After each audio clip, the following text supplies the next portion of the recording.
What if I told you that the two biggest icons of the 20th century, Elvis Presley and Marilyn Monroe, might have shared more than just fame and fortune? What if behind the glitter and glamour of Hollywood's golden age, there was a secret connection that the world was never supposed to know about? Before you click away, let me take you on a journey through one of the most fascinating mysteries in entertainment history, a story so incredible that it's been whispered about in Hollywood circles for decades, but never fully told until now. This isn't just another celebrity gossip piece. This is about two legends whose paths crossed in ways that would change both of their lives forever. And I've got evidence, testimonies, and insider accounts that will make you question everything you thought you knew about Elvis and Marilyn. So make sure you hit that subscribe button and turn on notifications, because you're not going to want to miss a single detail of what I'm about to reveal. And trust me, by the end of this video, you'll be rushing to the comments to share your thoughts on one of Hollywood's most intriguing untold stories. Let's set the scene, because to understand this incredible tale, you need to know where both Elvis and Marilyn were in their lives when their worlds collided. It's the mid-1950s, and America is experiencing a cultural revolution unlike anything the country has ever seen. Elvis Presley is exploding onto the music scene like a force of nature, his hip-swiveling performances sending teenage girls into absolute hysteria and making parents clutch their pearls in shock and horror. He's not just a singer, he's a phenomenon, a cultural earthquake that's reshaping what it means to be young in America. Meanwhile, Marilyn Monroe has already established herself as Hollywood's ultimate sex symbol, the blonde bombshell who can light up a screen with just a smile, whose combination of vulnerability and sensuality makes her irresistible to millions. She's at the peak of her powers, having already starred in films that would define an era, and she's become more than just an actress, she's an icon, a fantasy, the woman every man wants and every woman wants to be. Now here's where things get interesting, and I want you to pay close attention, because this is where the official Hollywood narrative starts to crack. Both Elvis and Marilyn were managed, controlled, and carefully packaged by powerful forces in the entertainment industry. Elvis had Colonel Tom Parker pulling his strings, orchestrating every move, every appearance, every breath the young singer took in public. Marilyn had a succession of studio executives, managers, and handlers who saw her as a commodity, a beautiful object to be exploited for maximum profit. These two superstars were living in golden cages, adored by millions, but controlled by a select few who had everything to lose if their prize assets stepped out of line or, God forbid, got romantically involved with each other in a way that might damage their carefully crafted public images. This is crucial to understand, because it explains why any relationship between Elvis and Marilyn would have been kept under wraps with the intensity of a government secret. And perhaps it was exactly that. According to one account that came from a person who claimed to be at that party, Elvis arrived late, which was unusual for him because Colonel Parker had drilled punctuality into him as part of his professional image. But on this particular night, Elvis showed up after most of the guests had already arrived, and when he walked into the room, there was a moment that this witness described as electric. Marilyn was standing near a piano, holding a champagne glass and talking with a small group of people when she looked up and saw Elvis enter. Their eyes met across the room, and this witness swore that you could feel something shift in the atmosphere, like two stars recognizing each other's light for the first time. Elvis, who was usually confident and charismatic in social settings, suddenly seemed unsure of himself. And Marilyn, who could command any room she entered, appeared momentarily vulnerable. They didn't approach each other immediately. Both seemed to be circling, aware of each other but held back by something. Perhaps the weight of their fame, perhaps the knowledge that everyone in that room was watching them, perhaps something else entirely. When Elvis and Marilyn finally did speak that night, according to the witness, they were treated to a quieter corner of the house, away from the main party. This wasn't unusual at Hollywood gatherings where the real conversations always happened in the margins, away from the performance of socializing that dominated the main rooms. What they talked about remains a mystery because no one was close enough to hear their conversation, but the witness noticed that they spoke for nearly an hour, their body language suggesting an intimacy that went beyond polite small talk between strangers. Elvis, who normally had a restless energy about him, stood perfectly still, leaning in to catch every word Marilyn said.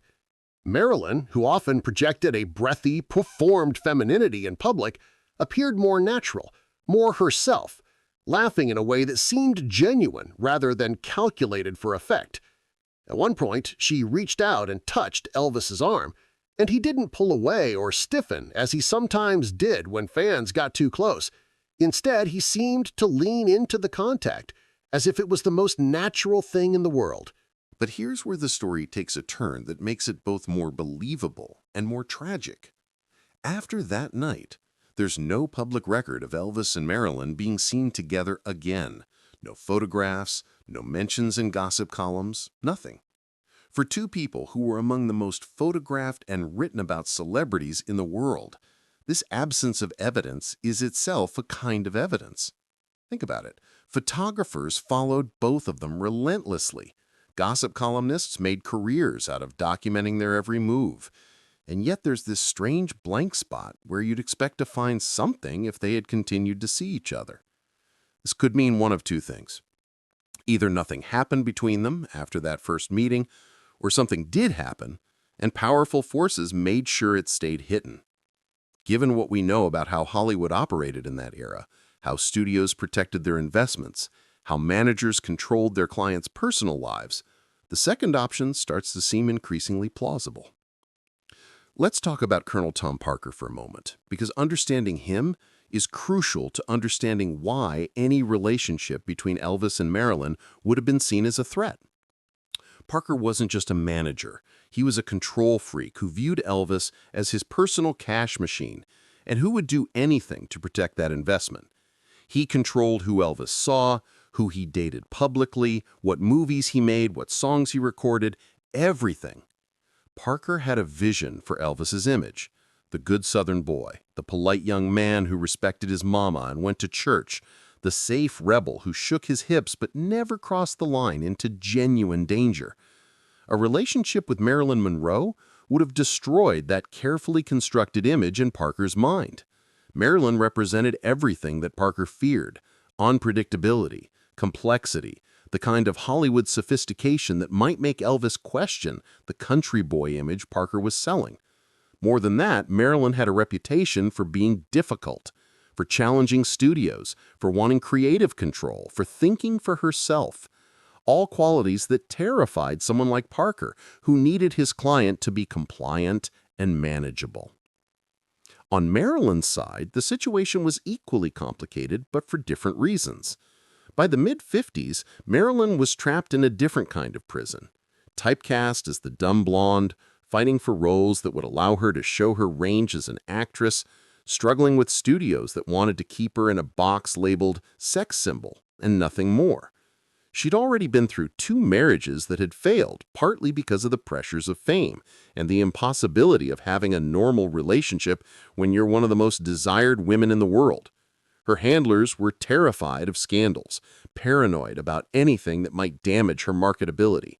A relationship with Elvis, who was significantly younger than her and who appealed to teenage girls, would have been seen as inappropriate, potentially damaging to both of their careers.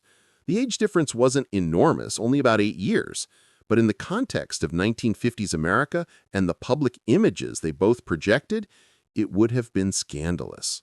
Now, I want you to consider some intriguing pieces of circumstantial evidence that have emerged over the years, little breadcrumbs that suggest there was more to this story than the official silence would indicate. In 1956, Elvis recorded a song called Love Me, which became a massive hit, and some music historians have noted that the emotional delivery on that track is different from his other recordings from that period. Elvis pours a kind of yearning into the performance that sounds deeply personal, not just a young man singing a love song, but someone expressing real longing for something or someone he can't have. Around the same time, Marilyn was going through a period of intense personal turmoil, fighting with studios, studying at the Actors Studio in New York, trying to be taken seriously as an artist.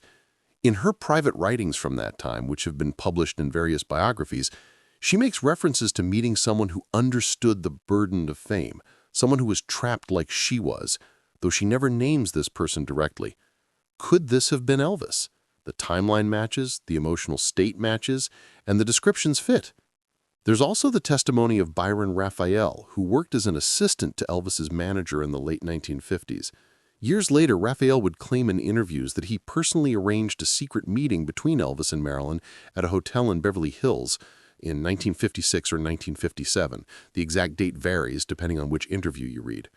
According to Raphael, Elvis was nervous about the meeting, more nervous than Raphael had ever seen him before a date. Raphael claimed he drove Elvis to the hotel, that Elvis went up to a room where Marilyn was waiting, and that Elvis returned hours later looking like a man who'd just experienced something profound. Now, we have to take this testimony with a grain of salt, because Raphael came forward with this story decades after the fact, and there's no way to verify the specific details. But Raphael had no obvious reason to fabricate this particular story. He shared many other verifiable anecdotes about working with Elvis, and his description of how secretive the whole arrangement had to be rings true for how Hollywood operated at that time. What makes Raphael's account particularly interesting is a small detail he mentioned that other people might overlook. He said that after that alleged meeting, Elvis's demeanor changed for a period of time. He became more introspective, less interested in the parties and the constant socializing that Colonel Parker pushed him toward. Elvis started asking questions about Marilyn, wanting to know about her life, her struggles with the studios, her attempts to be taken seriously as an actress.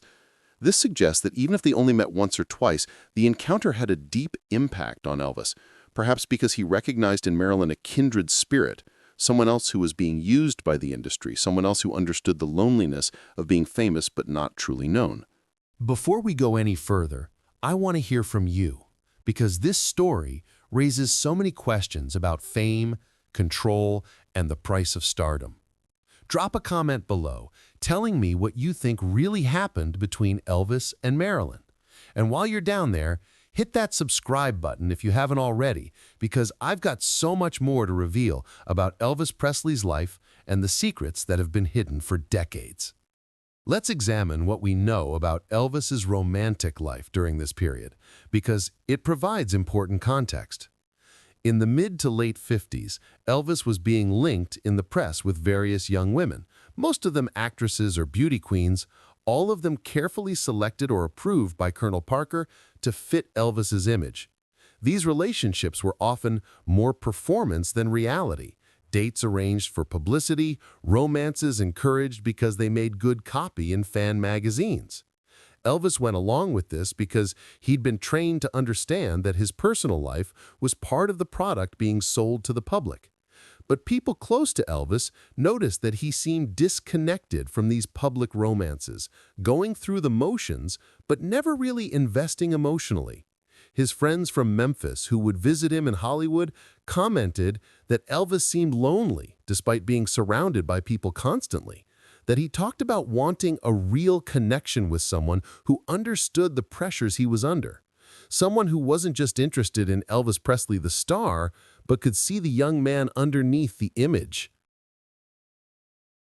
Marilyn, during this same period, was experiencing similar feelings of isolation and longing for genuine connection. Her marriage to playwright Arthur Miller was unraveling, partly because of the intense scrutiny their relationship received from the press, partly because of deeper incompatibilities that fame and public pressure only magnified. Marilyn's diaries and letters from this time reveal a woman desperate to be seen as more than a body, more than a sex symbol, wanting to be respected for her mind and her talent. She was studying acting seriously, reading voraciously, trying to expand her intellectual horizons, all while being reduced by the media and the studios to her measurements and her breathy voice. She was living a contradiction, wealthy and famous and desired by millions, but profoundly unhappy and unfulfilled. Is it any wonder that she might have been drawn to Elvis, someone who, despite the differences in their backgrounds and their types of fame, was living in a parallel prison of public adoration and private constraint. There's another piece of this puzzle that deserves attention, and it involves the social circles in which both Elvis and Marilyn moved during the late 50s. Hollywood in that era was a small world at the top. The major stars, directors, producers, and studio executives all knew each other, attended the same parties, frequented the same restaurants and clubs. Despite the public perception of sharp divisions between different entertainment worlds, between movies and music, between old Hollywood and new, there was actually considerable overlap in private. Elvis, as his movie career took off, was spending more time in Los Angeles, attending industry events, being introduced to the power players who could advance his film ambitions. Marilyn, even as she fought with studios and sought roles that would challenge her, remained part of this world, connected to the same network of relationships and obligations. They would have moved through the same spaces, encountered the same people, been subject to the same unspoken rules about discretion and image management. One particularly intriguing connection between them involves Frank Sinatra, who knew both Elvis and Marilyn and who was himself a master at navigating Hollywood's complex social landscape. Sinatra had initially been dismissive of Elvis, seeing him as a threat to the traditional pop music that Sinatra represented. But by the late 50s, Sinatra had come around to respecting Elvis's talent and influence. Sinatra was also close to Marilyn at various points, and he understood better than most the pressures both of them were under. Some Hollywood insiders have suggested over the years that Sinatra may have facilitated meetings between Elvis and Marilyn, providing a safe space where they could get together away from managers, handlers, and photographers. Sinatra's homes in Palm Springs and Los Angeles were famous for hosting parties where celebrities could let their guard down, and Sinatra was known for being protective of his friends' privacy. If Elvis and Marilyn wanted to see each other without it becoming public knowledge, Sinatra would have been the perfect intermediary, someone with the power and the discretion to make it happen. Think about the psychological dynamics at play here, and this is where the story becomes less about gossip and more about the human cost of fame. Both Elvis and Marilyn were performing versions of themselves constantly, living inside characters that had been created partially by themselves and partially by the machinery of celebrity.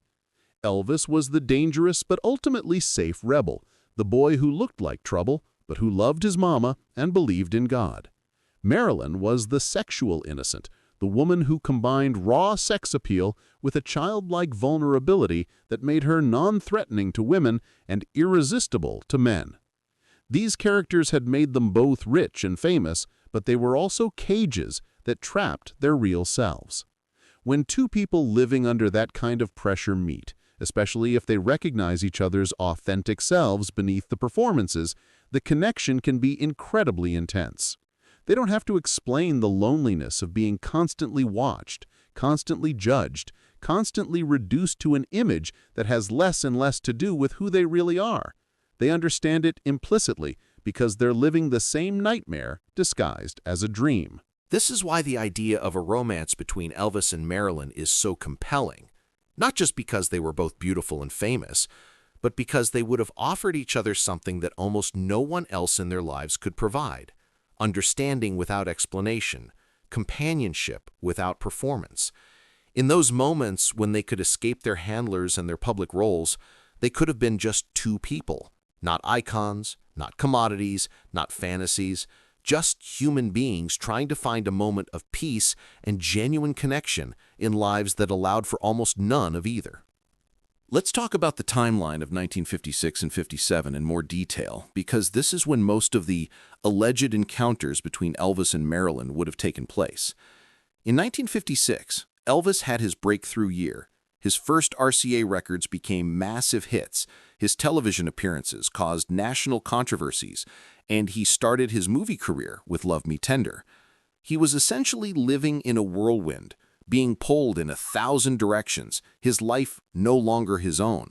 Colonel Parker had him on a grueling schedule: recording sessions, concerts, movie shoots, promotional appearances, barely any time to breathe, let alone have any kind of private life. But there were gaps in the schedule, days off here and there, times when Elvis would disappear from the official record, and it's in these gaps that the possibility of secret meetings emerges. Marilyn, in 1956, was in the middle of her rebellion against 20th Century Fox, having walked away from her contract and started her own production company in an attempt to gain control over her career. She was in New York for much of the year, studying at the Actors Studio under Lee Strasberg, trying to improve her craft, fighting to be taken seriously. But she also made trips back to Los Angeles for various reasons: business meetings, social obligations. And during these trips, she stayed at hotels or the homes of friends, maintaining a relatively low profile compared to her usual high visibility. These trips to Los Angeles, often undocumented in detail by biographers who focused on her New York period, could have provided opportunities for private meetings with Elvis. In 1957, the circumstances were different, but the possibilities for secret encounters remained. Elvis was focused on his movie career, shooting films in Hollywood and Memphis, still under the tight control of Colonel Parker, but with slightly more autonomy in his personal life as he became more established and financially successful. Marilyn was back in Hollywood, having resolved her conflict with the studio to some degree, working on films, but still fighting for creative control. Both of them were staying in Los Angeles for extended periods. Both were part of the same social world, and both had reached a level of fame where they needed to be strategic about their privacy.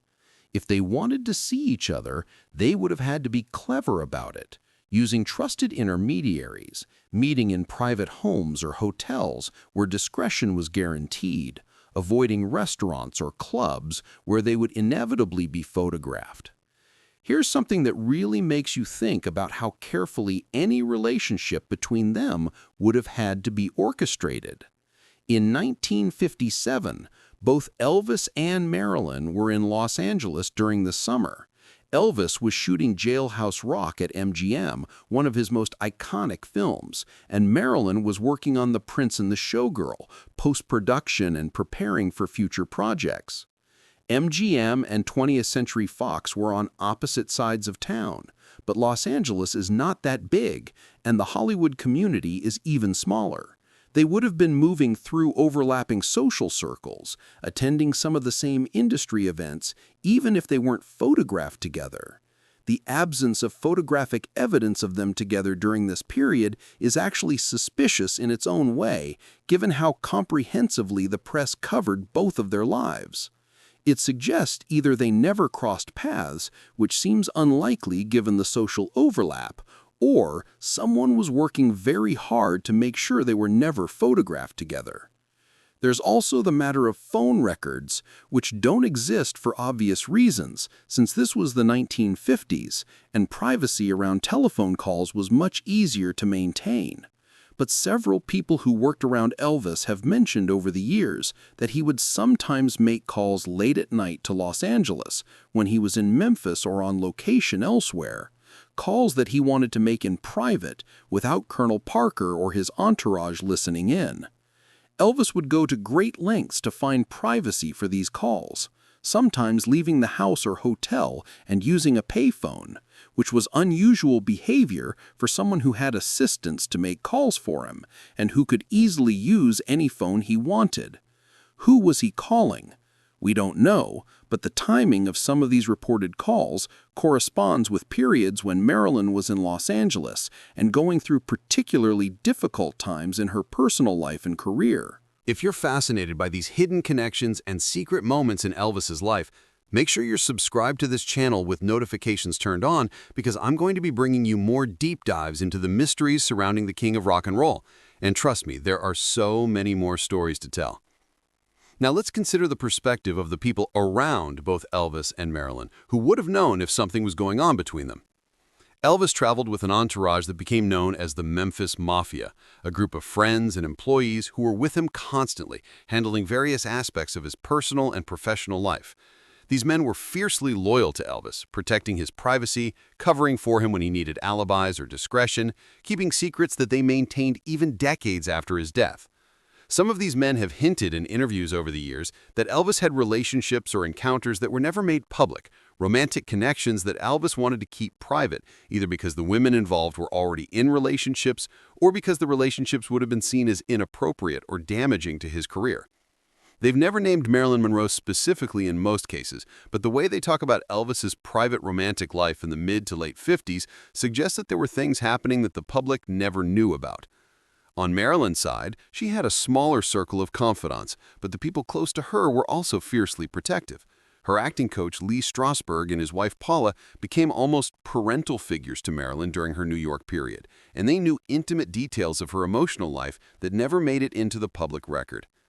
Marilyn's personal assistant and a few close friends from her actor's studio days have written or spoken about Marilyn's romantic life, and while they've discussed her marriages and her well-known affairs, there are hints and suggestions of other connections that Marilyn kept more private, relationships or encounters that meant something to her but that she chose not to share even with the people closest to her. Could Elvis have been one of these private connections? It's possible, and it would explain why the evidence is so fragmentary and suggestive rather than concrete and definitive. There's something else to consider about the nature of relationships between celebrities in that era, and this is important for understanding why a romance between Elvis and Marilyn might not have followed the pattern we expect from modern celebrity relationships. Today, we assume that if two major stars are romantically involved, we'll see evidence of it. Paparazzi photos, social media posts, statements from representatives, coverage in entertainment media. But in the 1950s, famous people had much more ability to control their public image and keep aspects of their private lives hidden. Studios had powerful publicity departments that could suppress unfavorable stories, gossip columnists could be courted or pressured into keeping certain information quiet, and there was no internet or social media to allow ordinary people to share information that the industry wanted contained. A relationship between Elvis and Marilyn could have existed in a space that was semi-private, known to a small circle of trusted people, but successfully kept from public knowledge, especially if both parties wanted it that way and had powerful interests supporting their desire for privacy. Let's also think about what each of them would have seen in the other, what might have drawn them together beyond the obvious fact that they were both extraordinarily attractive people at the peak of their fame. Elvis came from poverty in Mississippi and Tennessee. He'd grown up in circumstances that Marilyn would have understood all too well, having had her own difficult childhood marked by instability and hardship. They both understood what it meant to claw your way up from nothing, to be dismissed and underestimated, to have to fight for every opportunity. They both had complicated relationships with their own sexuality and public image. Elvis was uncomfortable with being treated as a sex symbol, even as he used his sexuality in his performances. And Marilyn was desperately trying to be seen as more than a sex symbol while still having to trade on her physical appeal to get work. They both loved learning and expanding their minds despite not having much formal education. Elvis was a voracious reader who could discuss philosophy and spirituality, and Marilyn was studying acting seriously and reading literature and psychology. On paper, they had more in common than you might expect from their different public images.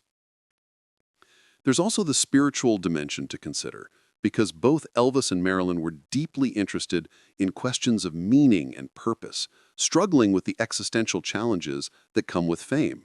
Elvis had been raised with a strong religious foundation, and throughout his life he would return to questions about God, destiny, and the meaning of his success.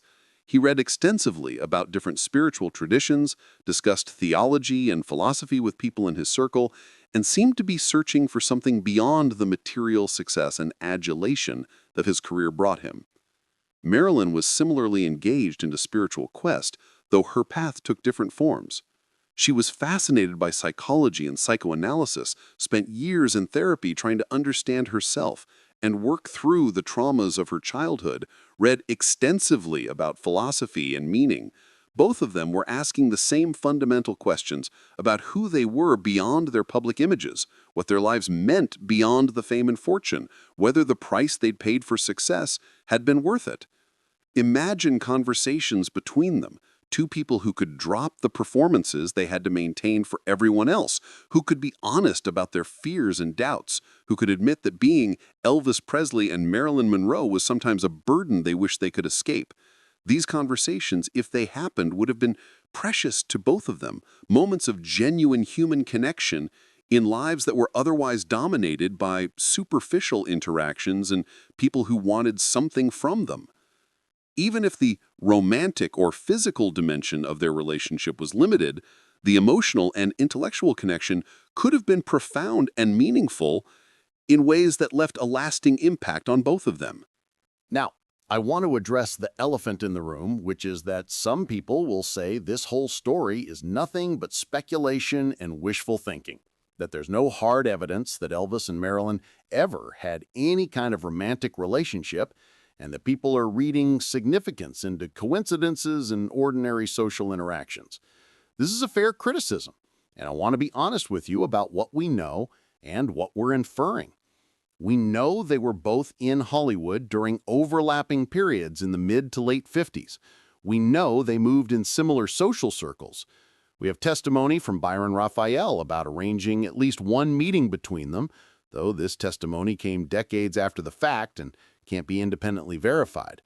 We have hints and suggestions from other people in their orbits about Elvis having private relationships that weren't made public and Marilyn having romantic connections she kept secret. We have the absence of evidence where we might expect to find something if they had been in contact, which is itself interesting but not proof of anything. And we have the fact that both of them were controlled by powerful interests that would have had strong motivations to keep any relationship between them hidden. What we don't have is photographs of them together, letters or diary entries that explicitly discuss a romance, concrete testimony from multiple independent sources, or any kind of definitive proof that would satisfy a rigorous standard of historical evidence. So am I claiming with absolute certainty that Elvis and Marilyn had a secret romance? No. I'm presenting the circumstantial evidence and the context that makes such a romance plausible, perhaps even probable, and I'm asking you to consider whether the absence of evidence might itself tell us something about how thoroughly certain stories were suppressed in old Hollywood. The lack of proof could mean nothing happened, or it could mean that the people who wanted to keep it secret were very effective at their jobs. What we can say with certainty is that there was enormous potential for a connection between these two icons, that they had much more in common than their different public images would suggest, that they were both looking for genuine human connection in lives that made such connection nearly impossible, and that powerful forces around both of them would have worked to prevent or conceal any romantic relationship between them. Whether that potential became reality, whether they actually did have secret meetings and a hidden romance, remains one of Hollywood's most intriguing mysteries. And isn't there something fitting about that? Elvis and Marilyn were both people who lived in the gap between image and reality, between who the world thought they were and who they actually were. A secret romance between them would have existed in that same gap, real to them but invisible to everyone else. A private truth hidden inside a public lie. Let me take you deeper into the specific years and months when evidence suggests they might have connected, because the details matter when you're trying to piece together a hidden history. The summer of 1956 is particularly interesting because both Elvis and Marilyn were at crucial turning points in their careers and personal lives. Elvis was in the middle of his explosive rise to superstardom. Every appearance he made caused riots. His records were flying off the shelves, and he was about to start shooting his first film. But he was also starting to feel the weight of Colonel Parker's control, the sense that his life was no longer his own, that he'd made a deal with the devil and was now trapped in the consequences. Marilyn had just successfully defied her studio, had proven that she had power and wasn't just a puppet, but she was also exhausted from the fight and uncertain about what came next. Both of them needed someone who understood what they were going through, and according to at least one source, they found that understanding in each other. The party where they allegedly first met was hosted by a successful agent whose name has been lost to history or perhaps deliberately obscured. This was someone who represented both musicians and actors, and who was known for throwing exclusive gatherings where the guest list was carefully curated to include interesting combinations of people. The idea behind these parties was to create opportunities for networking and deal-making in a relaxed social atmosphere, and they were legendary for the connections that were made at them, both professional and personal. Elvis would have been invited because he was the hottest thing in music, and people in Hollywood were already anticipating his move into films. Marilyn would have been there because, despite her conflicts with the studios, she was still one of the biggest stars in the world, and everyone in the industry wanted to be associated with her. The host of this party would have understood that putting Elvis and Marilyn in the same room was potentially explosive, two supernova stars whose combined wattage might either illuminate something extraordinary or burn everyone in the vicinity. What happened after that first conversation in the corner of the party is where the story becomes even more speculative, but also more interesting. According to the fragmentary accounts that exist, Elvis asked Marilyn if they could see each other again, not in a public setting, but somewhere private where they could actually talk without being observed and interrupted. Marilyn, who was famously cautious about men's intentions, having been used and discarded by powerful men throughout her career, apparently agreed, which suggests that she saw something in Elvis that made her trust him, at least enough to be willing to meet privately. Arranging this meeting would have required careful planning. They couldn't just go to a restaurant or a club, couldn't meet at either of their homes where staff and entourages would see them, needed a neutral location where privacy could be guaranteed. This is where people like Byron Raphael would have come in. Trusted assistants who could arrange hotel rooms, make sure the coast was clear, provide the logistical support that allowed celebrities to have private lives. The hotel where they allegedly met has been variously identified in different accounts. Some say it was the Beverly Hills Hotel, others claim it was a smaller, more discreet establishment where celebrities could come and go without attracting attention. What's consistent across the accounts is that Elvis was nervous, which again was unusual for him because by this point in his career he'd been with numerous women and was generally confident in romantic situations. But Marilyn was different. She wasn't a fan or a starlet hoping he could advance her career. She was a peer, an icon who matched him in fame and exceeded him in Hollywood experience. What do you say to Marilyn Monroe when you're alone in a room with her? How do you get past the image to the person?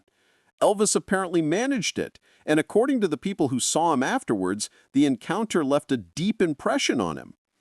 Here's where I need you to engage with this story because it raises fundamental questions about celebrity, privacy, and how we know what we know about famous people. Comment below and tell me whether you think the lack of evidence for a relationship means nothing happened, or whether it's actually evidence of how effectively certain stories were suppressed in old Hollywood. And while you're down in the comments, make sure you've subscribed to this channel because I've got so many more Elvis stories to share, including some that are even more controversial than this one. The question of physical intimacy between Elvis and Marilyn is one that various sources have addressed with different levels of explicitness. Byron Raphael, in his later interviews, claimed that Elvis told him the next day that he and Marilyn had been intimate, and Raphael even claimed that Elvis provided some details about the encounter. Other sources have been more circumspect, suggesting that Elvis and Marilyn connected emotionally and intellectually, but leaving the physical dimension ambiguous. What's interesting is that even if the encounter was primarily emotional rather than physical, it seems to have mattered to both of them in ways that went beyond a casual Hollywood hookup. Elvis apparently asked about Marilyn repeatedly after that night, wanted to know what she was working on, how she was doing, expressed interest in seeing her again. And according to one friend of Marilyn's, she mentioned meeting a young singer who reminded her of what show business could be before all the compromise and corruption, someone who still had innocence despite his growing fame. The problem with pursuing any kind of ongoing relationship was purely practical, beyond the issue of their handlers wanting to prevent it. Elvis and Marilyn were both incredibly busy. Their schedules were packed months in advance, and finding time to meet privately would have required significant effort and coordination. Elvis was constantly touring or recording or shooting films, surrounded by his entourage, living in a fishbowl where his movements were tracked and reported. Marilyn was fighting for better roles, dealing with studio politics, managing her own personal demons, including the substance abuse and mental health issues that would eventually contribute to her tragic death. For a relationship between them to develop beyond one or two encounters, they would have needed circumstances that simply didn't exist in their lives. They were both prisoners of their fame in different ways, and while they might have offered each other brief moments of understanding and connection, sustaining anything more would have been nearly impossible. There's also the geographical challenge. Because Elvis was increasingly based in Memphis when he wasn't working, he bought Graceland in 1957 and was spending more time there, surrounding himself with his family and his Memphis Mafia friends, creating a bubble that protected him from the Hollywood scene that he found increasingly alienating. Marilyn was based in Los Angeles and New York, the two centers of her industry, and she couldn't afford to spend time in Memphis without it becoming news and raising questions about what she was doing there. Long-distance relationships are hard enough for ordinary people, but for celebrities in the 1950s, before easy communication technology existed, maintaining any kind of regular contact would have been extremely difficult. Phone calls could be monitored or overheard, letters could be intercepted by assistants or managers, and any attempt to travel to see each other would have required elaborate cover stories and logistics. The practical barriers to a sustained relationship were enormous, which doesn't mean it couldn't have happened, but it does mean that any such relationship would have been characterized by long separations and brief, precious moments together, rather than the sustained intimacy that allows relationships to truly develop and deepen. Let's consider 1958 and 1959, which brings us to another crucial period in both of their lives. Elvis was drafted into the Army in March 1958, which completely disrupted his career and his life, taking him away from everything familiar and putting him in a situation where he had even less control over his circumstances than he did under Colonel Parker's management. He was stationed in Germany for most of his service, thousands of miles away from Hollywood and the entertainment industry, living a regimented military life that was about as far from rock and roll stardom as you could get. This separation from his former life gave Elvis time to think, to reflect on what he wanted from his future, and according to letters he wrote to friends back home, he was reconsidering a lot of aspects of his life and career. During this period, Elvis was also dealing with the declining health and eventual death of his beloved mother Gladys in August 1958, a loss that devastated him and changed him in fundamental ways. He came back from Germany in 1960 a different person, more guarded, more aware of his mortality and the fragility of happiness. Marilyn, during this same period, was going through her own transformations and struggles. She'd married Arthur Miller in 1956, hoping that this relationship with an intellectual, a serious artist, would give her life stability and meaning. But the marriage was troubled almost from the start. Miller was disappointed that Marilyn wasn't the muse he'd hoped for, and Marilyn was hurt by his inability to see her as more than the sum of her neuroses and insecurities. She was making films but fighting constantly with directors and studios, developing a reputation for being difficult and unreliable as her substance abuse and mental health issues became more severe. She suffered a miscarriage and later an ectopic pregnancy, devastating losses for a woman who desperately wanted to have children and create the family she'd never had growing up. By 1959, Marilyn was increasingly isolated despite being surrounded by people, trapped in a deteriorating marriage, struggling with demons that were getting harder to control. Could Elvis and Marilyn have stayed in contact during his Army service? It's theoretically possible. Letters could have been sent through intermediaries who would ensure they didn't go through official channels where they might be seen by others. Phone calls could have been arranged when Elvis had leave and access to private phones, though international calls were expensive and difficult to arrange in that era. But the more likely scenario is that whatever connection they'd formed in 1956 and 57 was interrupted by his military service, and by the time he returned to civilian life, the moment had passed.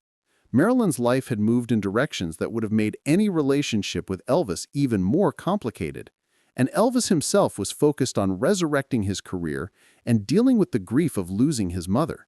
Sometimes timing is everything, and perhaps the timing was never quite right for Elvis and Marilyn to turn their brief connection into something more sustained and substantial.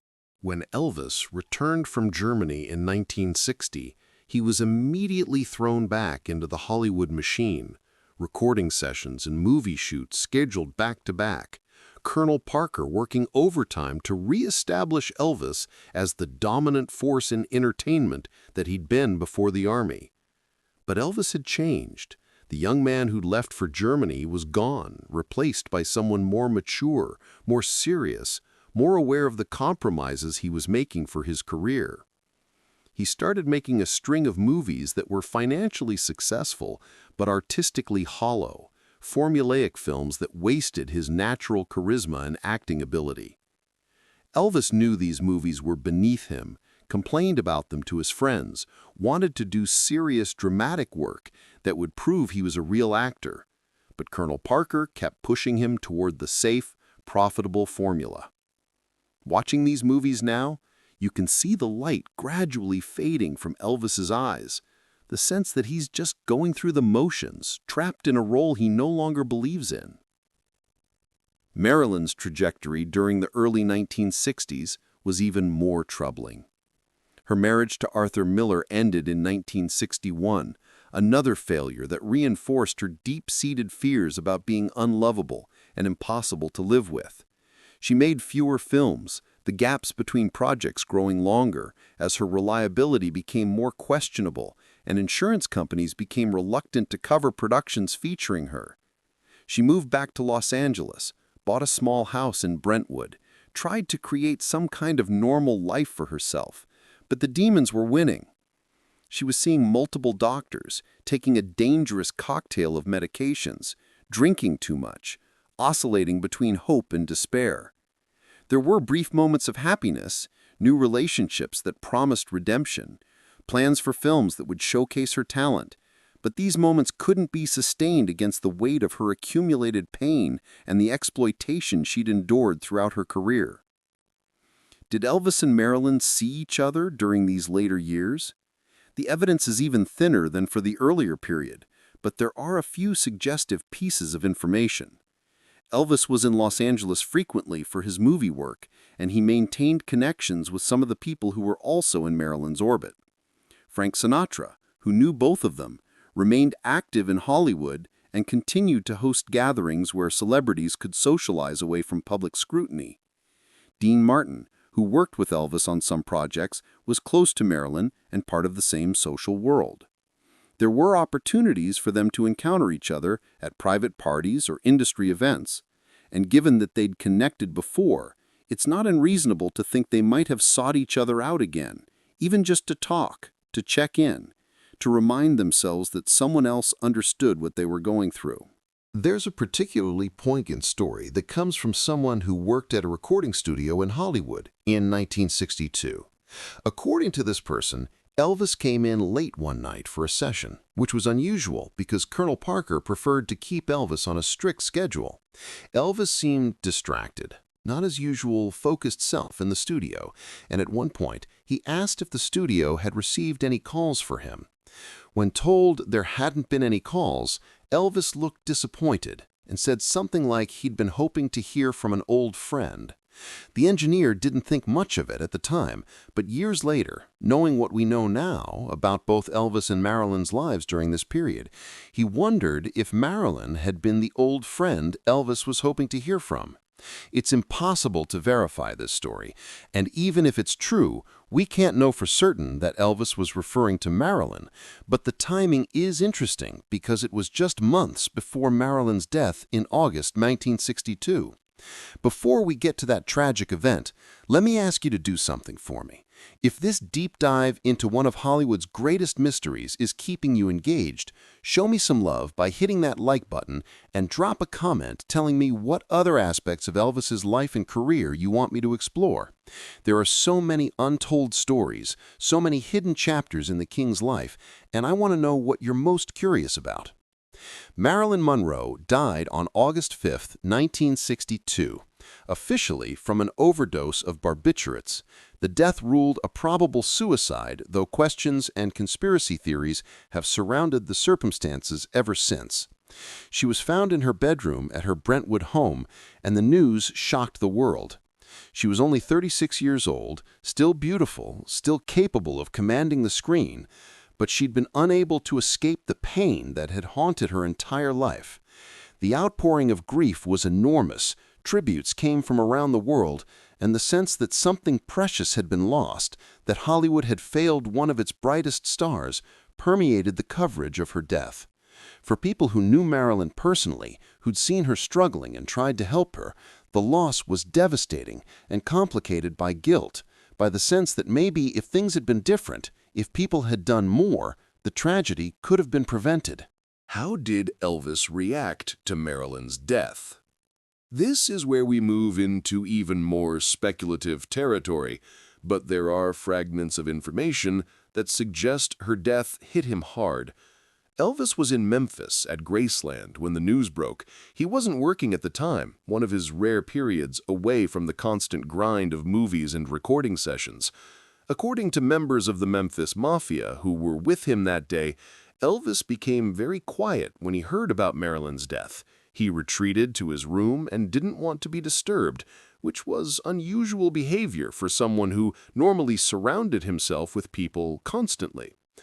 When he emerged hours later, he seemed shaken in a way that his friends found surprising, given that Elvis and Marilyn had never been publicly linked, and most people assumed they barely knew each other.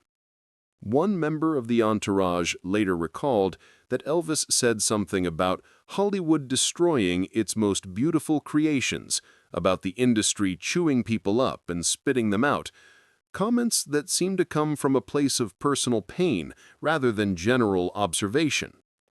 In the weeks and months after Marilyn's death, Elvis became more withdrawn, more critical of his own career choices, more vocal about his dissatisfaction with the movies he was making. He started talking about wanting to do serious, dramatic work, about proving he was more than just a pretty face who could sing and move, about not wanting to waste his talent on forgettable fluff. Some of the people around him connected this shift in Elvis's attitude to Marilyn's death, wondering if losing her, even if they'd only been friends or had a brief connection years earlier, had forced Elvis to confront his own mortality and the ways he was compromising his artistic integrity. Marilyn's death served as a wake-up call for many people in Hollywood about the costs of fame and the exploitation of vulnerable people by an industry that valued profit over humanity. And Elvis seemed to take that lesson personally in a way that suggests Marilyn's fate resonated with him on a deep level.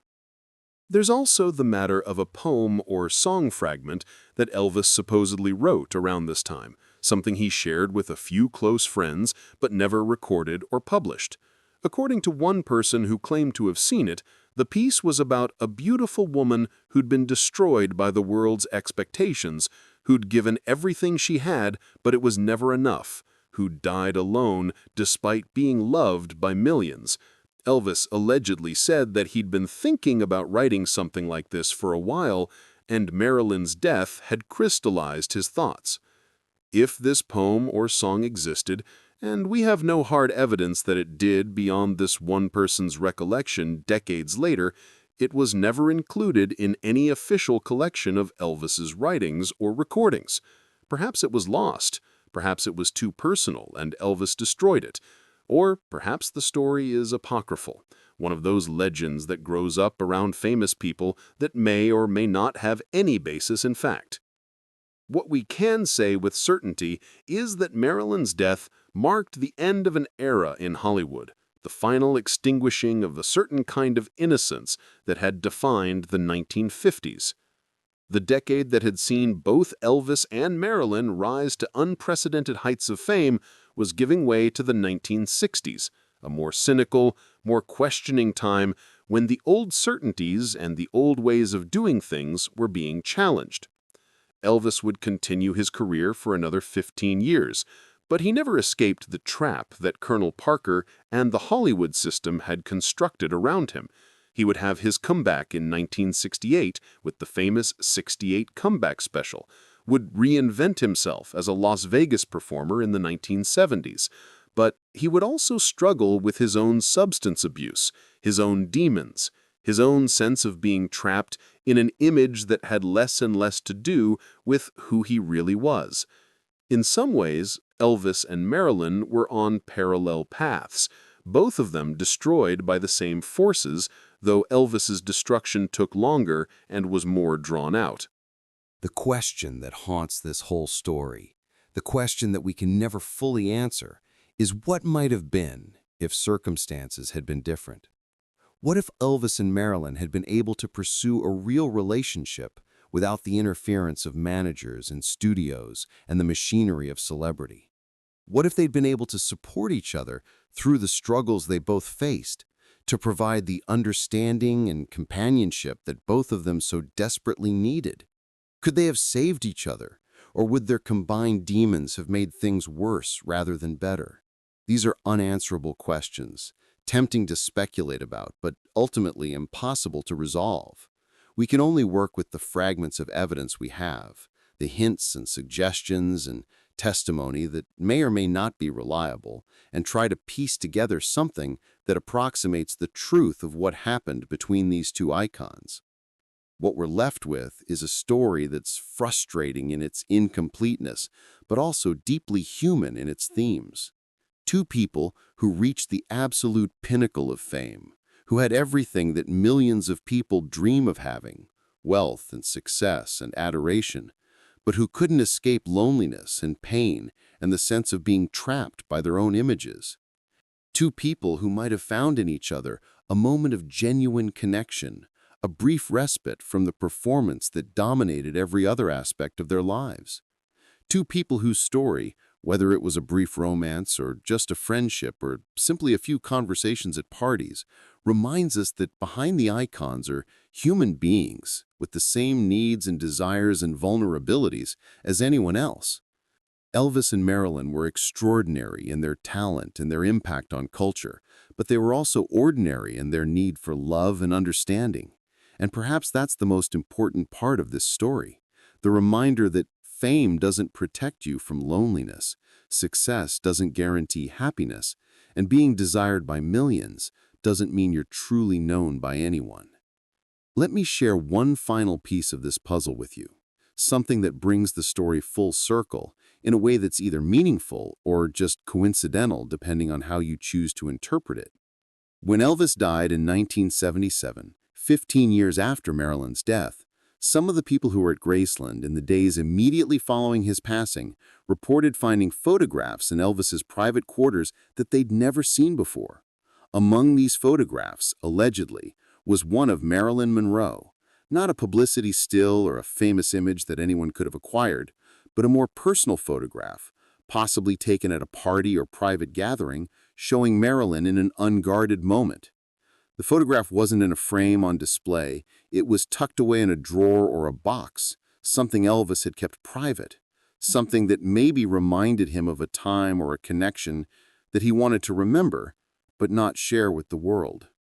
This story comes from one source and has never been verified. The photograph, if it existed, was never published or publicly displayed, and we have no way of knowing if the story is true or just another legend that's grown up around Elvis over the decades since his death. The question that haunts this whole story, the question that we can never fully answer, is what might have been if circumstances had been different. What if Elvis and Marilyn had been able to pursue a real relationship without the interference of managers and studios and the machinery of celebrity? What if they'd been able to support each other through the struggles they both faced, to provide the understanding and companionship that both of them so desperately needed? Could they have saved each other, or would their combined demons have made things worse rather than better? These are unanswerable questions, tempting to speculate about, but ultimately impossible to resolve. We can only work with the fragments of evidence we have, the hints and suggestions and testimony that may or may not be reliable, and try to piece together something that approximates the truth of what happened between these two icons. What we're left with is a story that's frustrating in its incompleteness, but also deeply human in its themes. Two people who reached the absolute pinnacle of fame, who had everything that millions of people dream of having, wealth and success and adoration, but who couldn't escape loneliness and pain and the sense of being trapped by their own images. Two people who might have found in each other a moment of genuine connection, a brief respite from the performance that dominated every other aspect of their lives. Two people whose story, whether it was a brief romance or just a friendship or simply a few conversations at parties, reminds us that behind the icons are human beings with the same needs and desires and vulnerabilities as anyone else. Elvis and Marilyn were extraordinary in their talent and their impact on culture, but they were also ordinary in their need for love and understanding, and perhaps that's the most important part of this story. The reminder that fame doesn't protect you from loneliness, success doesn't guarantee happiness, and being desired by millions doesn't mean you're truly known by anyone. Let me share one final piece of this puzzle with you, something that brings the story full circle in a way that's either meaningful or just coincidental, depending on how you choose to interpret it. When Elvis died in 1977, 15 years after Marilyn's death, some of the people who were at Graceland in the days immediately following his passing reported finding photographs in Elvis's private quarters that they'd never seen before. Among these photographs, allegedly, was one of Marilyn Monroe, not a publicity still or a famous image that anyone could have acquired, but a more personal photograph, possibly taken at a party or private gathering, showing Marilyn in an unguarded moment. The photograph wasn't in a frame on display. It was tucked away in a drawer or a box, something Elvis had kept private, something that maybe reminded him of a time or a connection that he wanted to remember but not share with the world. This story comes from one source and has never been verified. The photograph, if it existed, was never published or publicly displayed, and we have no way of knowing if the story is true or just another legend that's grown up around Elvis over the decades since his death. But true or not, the story captures something essential about the relationship between Elvis and Marilyn, the sense that there was something there, some connection or encounter or relationship that mattered to them privately, even if it never became public knowledge. In a world where everything about their lives was commodified and publicized and turned into content for fans to consume, the possibility that they had something that remained private, that belonged only to them, is actually beautiful. We live in an age now where celebrity privacy barely exists, where every relationship is documented on social media, where fans feel entitled to know every detail of famous people's personal lives. The idea that Elvis and Marilyn might have had a secret romance in an era when such secrets were still possible to keep is almost quaint from our contemporary perspective. But it's also a reminder of what's been lost as privacy has eroded and the boundary between public and private life has collapsed. So what's the final verdict on whether Elvis and Marilyn had a romance? Based on the evidence we have, I believe they definitely met and had some kind of connection. The testimony of Byron Raphael and others who were in their orbits, the timing of their presence in Hollywood during overlapping periods, and the circumstantial evidence of changed behavior and emotional reactions all suggest that something happened between them. Whether that something was a brief physical encounter, an ongoing romantic relationship, or primarily an emotional and intellectual connection is harder to determine. My personal read on the evidence is that they had one or possibly a few private meetings in the mid to late 1950s, that these meetings involved both conversation and physical intimacy, that the encounters meant something significant to both of them, but that circumstances prevented anything more sustained from developing. I think the relationship, or whatever we want to call it, was brief but impactful. One of those connections that stays with you even though it couldn't continue. And I think both of them carried the memory of it for the rest of their lives. But I want to be clear that this is my interpretation based on fragmentary evidence. Reasonable people could look at the same information and conclude that nothing significant happened between Elvis and Marilyn, that any meetings were casual and forgettable, that the significance has been inflated by people wanting to believe in a romantic connection between two icons. The truth is probably somewhere in the middle. Something happened that was more than nothing but less than the grand romance that some people imagine. And the exact nature of that something will likely remain a mystery because the people who knew the truth, Elvis and Marilyn themselves, took their secrets to their graves. In the end, maybe that's how it should be. Maybe they deserve to have this one part of their lives remain private, untouched by the public consumption that dominated everything else about their existence. What this story ultimately reveals is not just about Elvis and Marilyn, but about the nature of fame and the price that people pay for achieving the kind of success and recognition that both of them achieved. They were both extraordinarily talented people who worked incredibly hard to develop their craft and reach the top of their professions. They were both beautiful and charismatic in ways that transcended ordinary attractiveness and created a kind of magic that cameras couldn't quite capture, but that audiences could feel.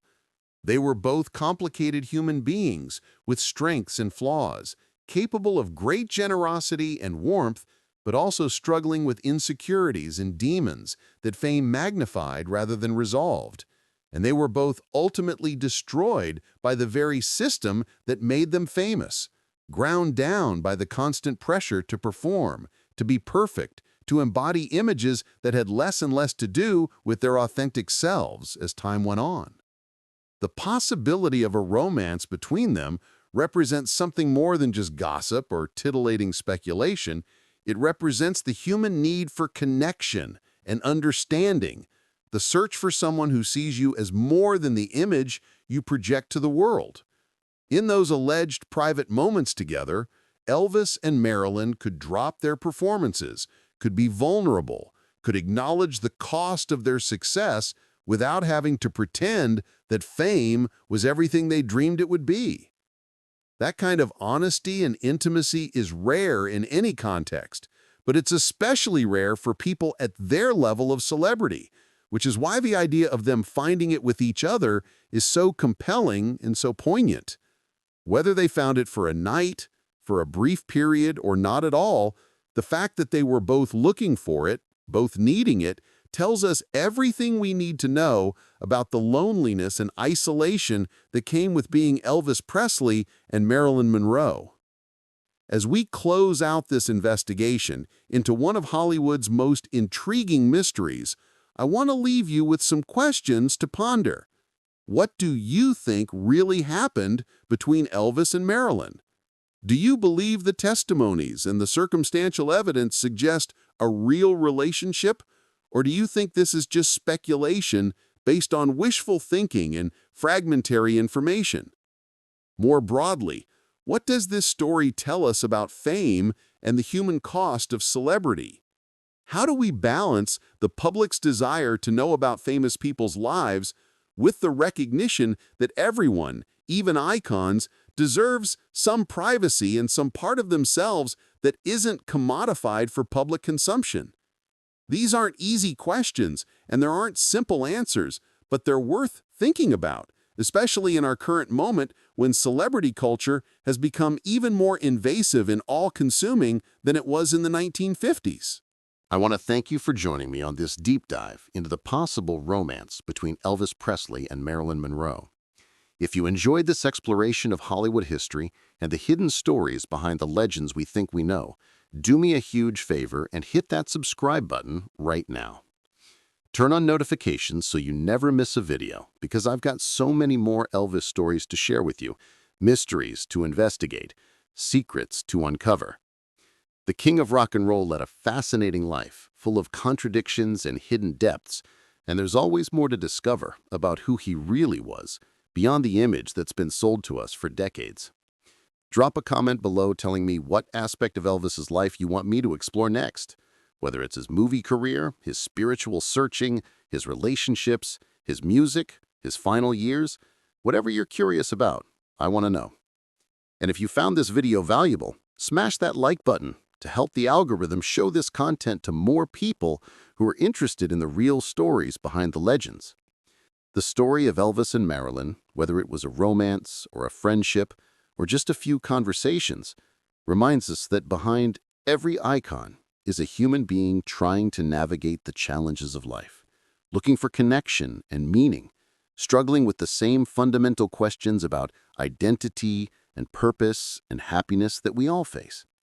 Elvis and Marilyn achieved a level of success that most people can only dream of, But that success came with costs that most people can't imagine.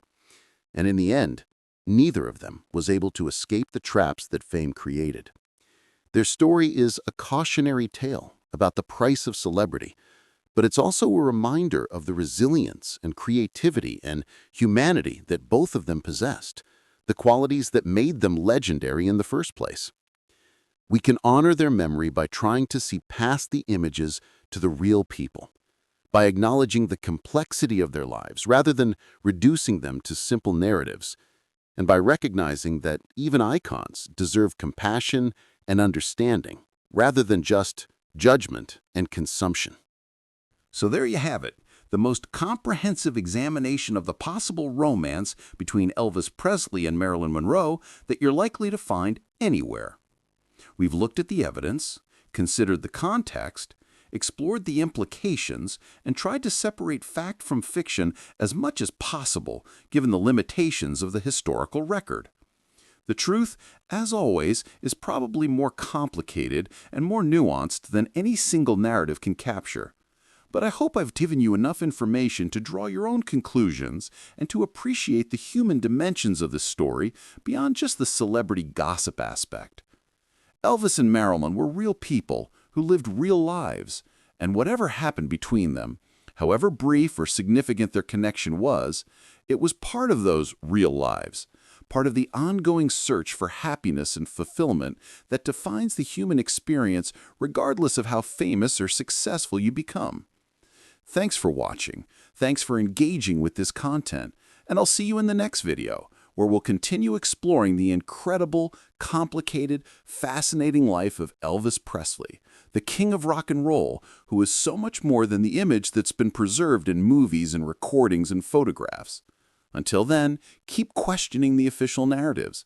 Keep looking for the human truth behind the legends, and remember that every icon was once just a person trying to make sense of their life and find their place in the world. Elvis and Marilyn both did that in extraordinary ways, and their stories continued to captivate us decades after their deaths because they touched something universal in their particular struggles and triumphs. That's the real magic of legendary figures. Not that they were superhuman, but that they were profoundly human in ways that we can all recognize and relate to.